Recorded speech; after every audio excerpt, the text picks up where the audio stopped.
everybody. Welcome back to episode 3 of New England Road Talk. My name is Conrad Leger from Environmental Partners, and I'm joined by Art Baker from Indus and Bobby Betsold from All States Material Groups. Hey guys, how's it going? I've upped my game for this episode. As you guys can see, I'm now on board with the quarter zip sweater after embarrassing myself last episode. We got all of us in it today. Good to be here. Nice. Hey, so in last episode, we talked about pavement management, the concept of pavement management, and now I want to get into the actual treatments once you have a pavement management plan in place. So just to kind of start out in this episode, we're going to put a bunch of links below for resources where you can get in and you can learn more about the individual treatments. But today we just want to talk in general terms of things that you want to get into when you're looking to implement your pavement management program and the treatments that go along with it. So typically in a pavement management program, when you look at a pavement deterioration curve, the categories that roadways typically fall into are defer maintenance, routine maintenance, preventative maintenance, minor rehabilitation, and major rehabilitation. So today we want to talk about preserving the roadways, the most bang for your buck, the most cost beneficial treatments in the routine maintenance and preventative maintenance categories. So one of the things, we talked about in last episode was knowing your treatments and knowing the expectations of your treatments. So Bobby, why don't you talk a little bit about how important that is for your program so that you can understand what you're getting into before you get into it? Absolutely. And I think I'll start with, without getting too much into it, but the mantra of pavement preservation, right treatment, right pavement, right time. So all three of those have to be in place to really get the optimum and most beneficial bang for your buck out of a treatment. And putting the right treatment in the right place, but at the wrong time, it throws it all off, and vice versa. So, I mean, we all know our budgets are tight here, not just in New England, but all over. So you've got to know what you've got. You got to do your homework on that, work with your contractors. And that way you really are getting the maximum benefit, the maximum performance. And also that way you've got the buy-in and you can create a long-term program. So, education is critical, and that education of both first in terms of educating yourself as a public works director or community leader, and then also educating all of your stakeholders and your residents, your driving public. And I think you're right, and that comes off of episode 2 really well, is that's really the purpose of the pavement management program, is to understand where each road stands and what a good candidate is compared to a candidate that just shouldn't have a certain treatment performed on it. So Art, I'd like to hear you talk a little bit about knowing your specifications and knowing the treatments a little bit more, and some examples of why that could go wrong. Sure. And just before I get there, I just want to expand on a point that Bobby mentioned, picking out treatments and getting used to the treatments, getting a knowledge of the treatments. When you start out learning these treatments, you really, you try to rely heavily on your contractors. And let's face it, the contractors want a successful project. Preservation is so hard to convey to the general public as it is. So we want to make sure you have a successful project. So, very important that, go around, look at the roads that you're thinking of with your contractor, and your good contractors will tell you, if this is a good candidate for a treatment or not. So that kind of parlays into specifications. And, I'll start with crack sealing because that's one that I see a lot of confusion on sometimes. There's several different types of crack seal out there. And I think the biggest, back in the day, we all used to have just basically one option. We had rubber. They call it ASTM 6690 material, and very dense, very thick. And what it's not good for is putting it underneath an overlay. And you'll hear and Bobby probably hears it a lot from the asphalt side of his business. They don't want to pave over rubber crack seal, and rightly so. I made the mistake early in my public works career down in Connecticut, as a matter of fact. And I did a rubber crack seal before I knew anything about, these materials and the importance of them. And then I did a hot mix overlay. And what happens is that hot mix melts that crack seal, and it actually sucked it up into my, 1.5-inch mat. And it was quite embarrassing because I had to do a lot of extra work to make that go away. So I want to make sure nobody else out there is making that same mistake. The other types of crack materials, they're suitable for overlays. And so just very important. And I can't tell you the number of people I go in and I ask them, they'll say they crack sealed, in previous years. And I'll say, well, geez, what type of crack seal did you do? And they won't know. Important to know that so that you specify the right material for whatever you're trying to accomplish. You know, the same thing goes for, you know, your chip seals, your micro surfacings. There's different versions and different varieties of those materials, and important to work with your contractor to see what your goals are, what you're looking to accomplish, to make sure you're specifying the right material.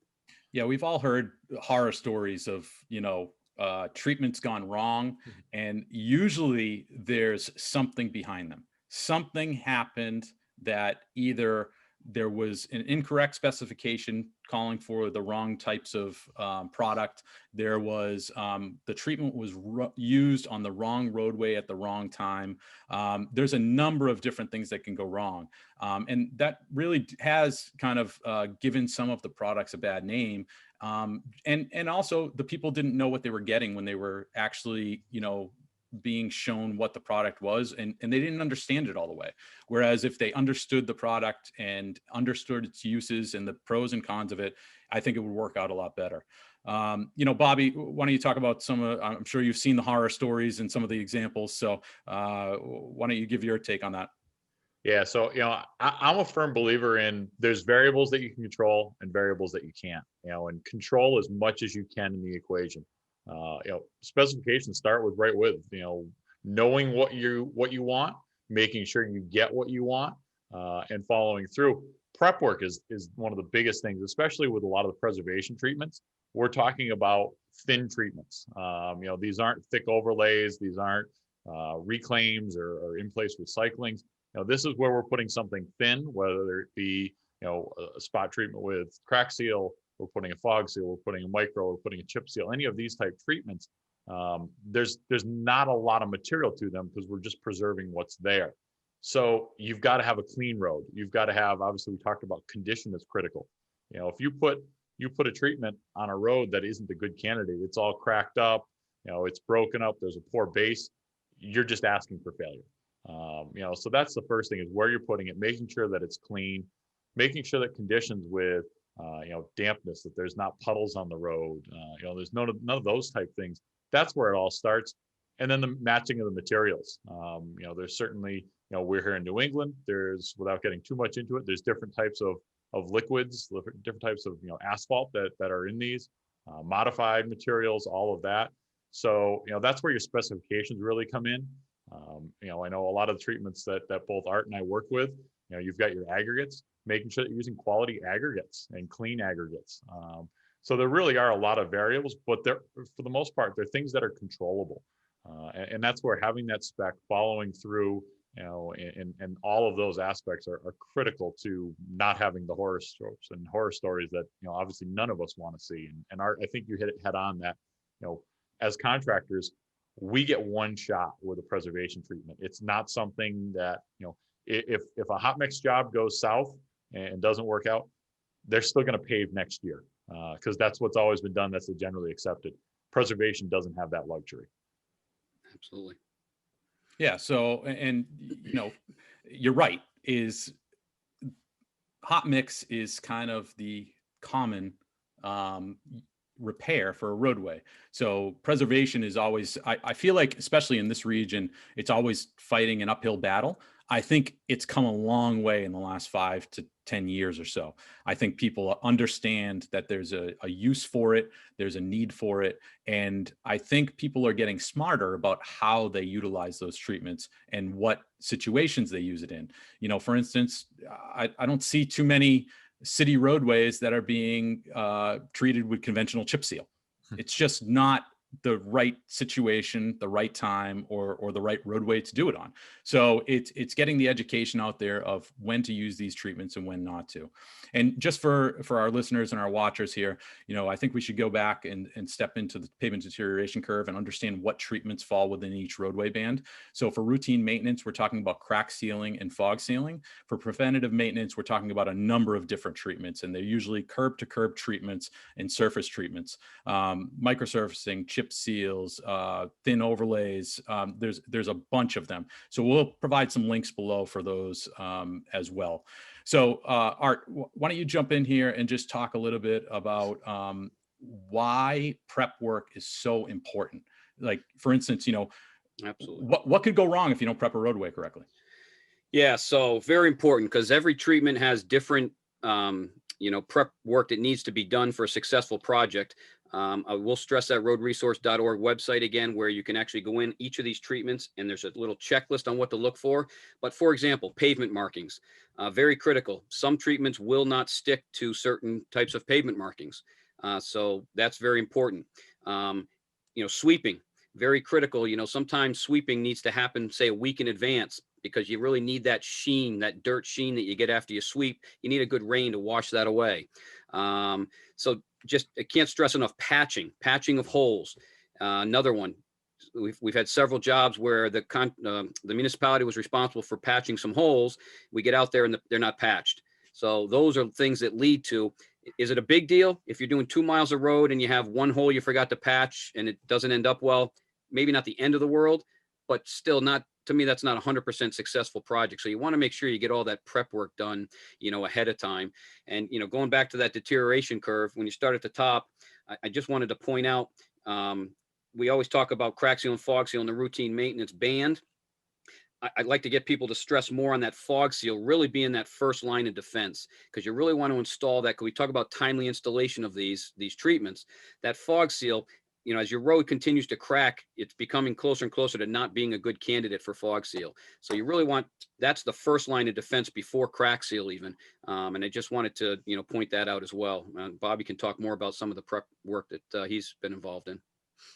Yeah, no, I mean, I think you really hit it well there in terms of, what needs to be done and timing. And, I think the other part from the timing, when we think about it, and it goes a little bit back to, last episode in terms of the pavement management plan, is a lot of times you can do some of this prep work, especially if it needs more significant prep work. You can do it the season before.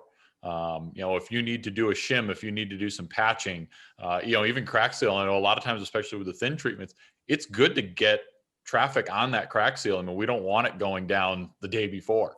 Let traffic knead it in. And I think so those are the types of things that come in handy. And also it helps to break it up so that, the residents don't necessarily feel like, oh, they're getting overwhelmed with, continuous construction on the street. Is, you go in one day, you get your crack seal done. If you've got to do some shim or some patching, those type things. And then you come back the following season and you put your treatment on it. So those are sometimes some methodologies that work out well and can get out ahead. And again, it's all part of that pavement management plan. And more people are starting to understand, but I'm glad you pointed it out on the crack sealing before you do any of these thin surface treatments. It's really mandatory to crack seal before you do these surface treatments for, a variety of reasons.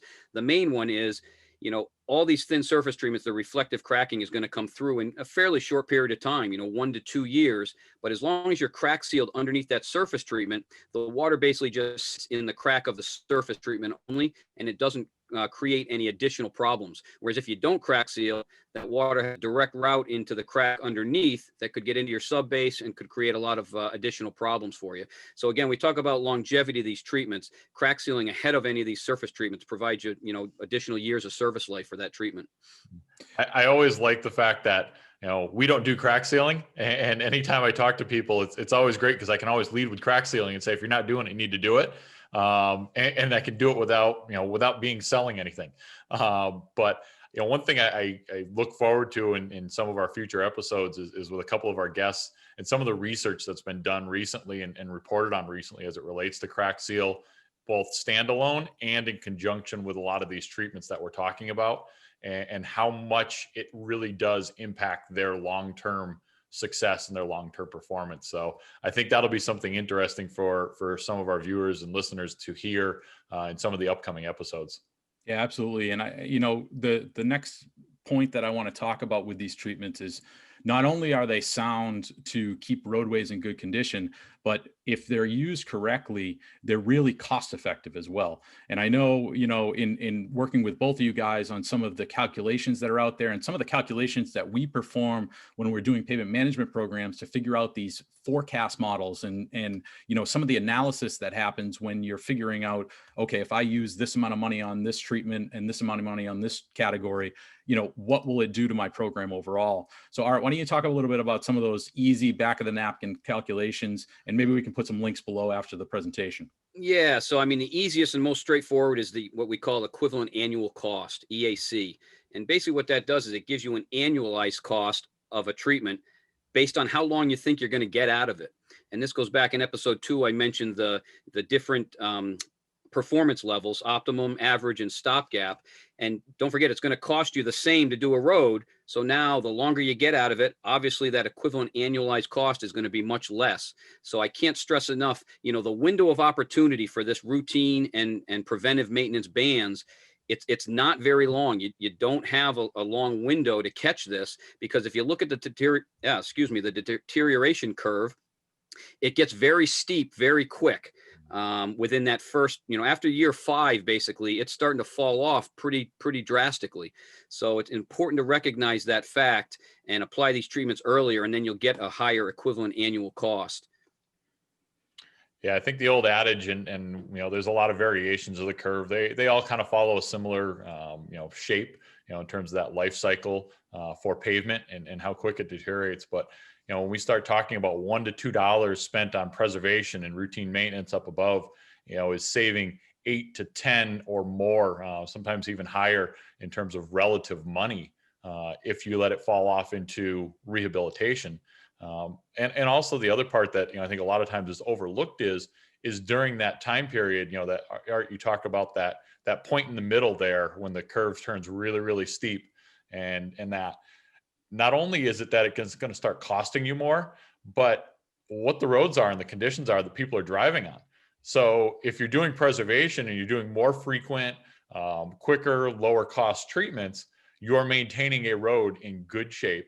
The driving public is staying on a road that never falls below, let's call it a 65, 70 on a percentage scale. So they're driving on a better road overall. And again, when you talk about research, there's a lot of information now that's even coming out there in terms of costs of maintenance, cost of fuel efficiency, and all these type things of driving on roads that are in better condition versus roads that are in poor condition. So it goes not just on the initial upfront cost and that, which certainly is alone enough to justify, but there's a lot of other aspects to it that are often not looked at. And I think the goal of any, last episode, we talked about pavement management plans with these bans. I think one of the goals to keep in mind is you're trying to prevent the road from getting into the next treatment ban, because I think, Bob, you just mentioned it. As you move down into the next treatment ban, it gets extremely, extremely more expensive. So the goal, if you can prevent roads from getting into that next worst treatment ban, you're going to save yourself a lot of money in the long run. All great points. One of the things that I want to ask both of you separately is, I've run into a lot of municipalities where they've done a treatment and they've had a failure. And, I'm curious to see what you would say if I asked you, what would you say to those people about a specific treatment that they've had a failure with? Obviously, you don't know the situation, but I'd be interested to see what your counter would be to say, them saying to you, I'm never using that treatment. I had it fail. I don't ever want to do it again. Bobby, I'd be interested to see what you would say to that. Would you suggest that they try the treatment again? Would you suggest that they check their specifications or maybe look into other treatments? So, a lot of variables. I think the first thing to look at is when was that treatment? Are we talking something that was done in the last year or two, or are we talking about something that was done 15 or 20 years ago? That's a good point. And I think for all of these treatments, just like anything, the technology has gotten better. The materials have gotten better. There's a lot of different things that come into play. So if someone did something, 10, 15 years ago and said, yep, it failed, it didn't work. I go back to, chip seals, it used to be used all over the place. And you talked about conventional chip seals in urban environments and all that. There were drastic changes 10, 15 years ago on materials, and a lot that's changed. And same is true for microsurfacing. For both of these, when we talk about modified materials, polymers and rubber and those type things, those have drastically changed. So that's kind of the long term. If someone, has had failures. Short term, I go back to the specifications and were they followed, and was the prep done right? And kind of doing a root cause analysis is the critical, and find what was that main cog in the wheel. Once you can find that, then you can get to maybe it was the wrong treatment for that road or for the condition that it was in which case, all right, either you got to find a better candidate or find a treatment that matches up to that condition. So, I think that's the big thing is you got to get to a root cause analysis and not just write it off that, yep, this treatment is bad. It's not going to work. It doesn't work anywhere. I'm throwing it out the window. If we did that with paving, we wouldn't have any roads, right? Yeah, Exactly. Art, I'm interested to hear your perspective of that. Yeah, I mean, Bobby covered that one pretty thoroughly. Finding the root of the problem. If your good contractors will work with you to find out what went wrong. And again, I'm talking about something that fails in years 1 through 3, maybe. Something fails after 15 years. To me, that's met its useful life. So you got what you paid for that. But if something fails beforehand within the warranty period, let's say, especially, good contractors will come in, help you analyze, what went wrong here. And, if it's something that the contractor did, they usually will work with you to repair it. But finding that root problem, and I agree with Bobby, a lot of times it has to do with prep ahead of time. If you can find the root of the problem, that solves the problem for the future, so it doesn't happen again. All right, guys. Well, I've enjoyed the first 3 episodes so far. I think we've gone through a lot of different topics, gotten a lot of good information out there. We have some exciting content coming up in the next couple episodes. Hopefully we're going to have some guests on talking about some of the research behind some of these treatments, and have people from not just New England, but all over. And also some of the municipalities and the leaders of those municipalities. Hopefully we can get some people on here to talk a little bit about their road programs and what has been successful for them. So we're going to put a bunch of links below for today's episode. So a lot of resources that you folks can use. Make sure you subscribe below. Check out our bios and our links below, and we'll see you next time on the next episode of New England Road Talk. Thanks for listening, everyone. Have a good one.